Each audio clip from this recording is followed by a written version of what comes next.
Russian soldiers have been boarding planes in Kazakhstan after President Vladimir Putin announced an end to their mission to quell anti-government protests.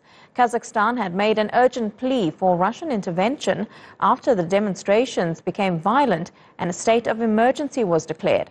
More than 160 people were killed in the protests that started 2 weeks ago, initially over a sharp rise in fuel prices. Well, let's head to Nur Sultan and speak to our Yusuf Erim. Yusuf, one of the reasons these Russian troops are now leaving is because the president said the situation in that country is returning to normal. What role did Russia play in quelling the unrest in Kazakhstan?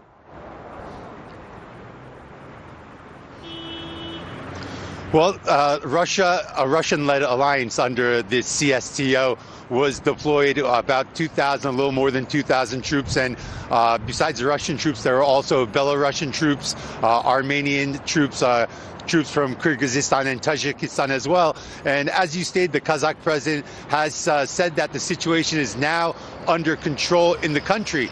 And the Russian troops were basically out on the streets making sure protesters were not burning buildings, were not causing provocative incidents or events that would destabilize the country even further. But as you stated, the situation is now under control here in the Kazakh capital of Nur Sultan. It's a return back to daily life. There is still a curfew in place. It starts at 11 o'clock at night and lasts until 7 a.m. But generally, it's very, very calm, very peaceful here. Everyone's back to their daily lives. Also, Almaty, the major financial capital of Kazakhstan as well, a very important hub city. That was a city that saw most of the violence, most of the chaos. There's still a curfew in place there. There are still some security concerns, but here in Nur Sultan, the city has been taken off the red list for a terror threat. So a basic return to normal here in the Kazakh capital. Yusuf, let's talk a little bit about the Organization of Turkic States, because they've said that they fully back President Tokayev and they want to see calm in the Central Asian nation. How likely now is Tokayev to turn more to countries like Turkey, and how could Ankara possibly influence the future of the Central Asian nation?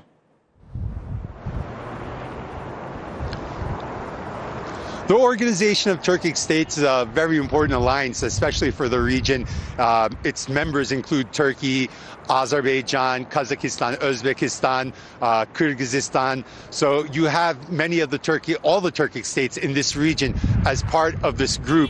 And Kazakhstan played a very important role in the founding, one of the founding fathers, the pioneers, an original founding member of this organization. So very close ties between Kazakhstan and the Organization of Turkic States. And we've seen very warm messages and messages supporting the Kazakh government coming from the Organization of Turkic States. The Secretary General of the alliance is Badat Amreyev. He's also Kazakh national as well. So a lot of dialogue between the Turkic states. Very recently, a teleconference held. Mevlut Çavuşoğlu, Foreign Minister of Turkey, was called for the meeting. Very productive meeting, a lot of show of support for the Kazakh president, Kasım Tokayev, as well. So that's definitely an alliance that is supporting Kazakhstan and a group that Kazakhstan will be looking to more in the future to help with its stability and also to further its economic interest in the region as well. And it is, of course, the biggest economy in Central Asia. You mentioned that there's a curfew in Nur Sultan where you are. Is there any concern that there's going to be more protests or any more unrest? And those protests started initially because of a rise in fuel prices. Has all of that returned to normal?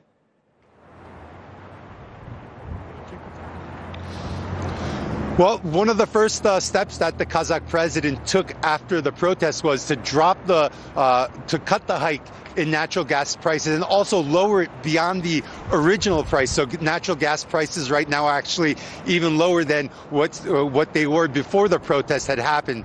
Of course, there was some concerns about distribution of wealth in the country. There's been an increase to minimum wage. That was one of the important steps that the Kazakh president took as well. So here in Nur Sultan, there is no concerns that the protests will continue, and much of the popular support for the protests at the beginning of the new year, when the protests first sparked, has greatly dissipated. So there isn't much support for the protesters anymore. The Kazakh government, as I stated, has taken very, very important steps to be able to bring back stability and make its citizens happy. They have a new government right now in place that was just recently appointed, recently established. So things are slowly returning back to normal. The CSTO troops that are in the country are expected to be completely returned back to their home countries within a matter of a week. And that's the latest from Nur Sultan. Yusuf Erim, thank you for those updates.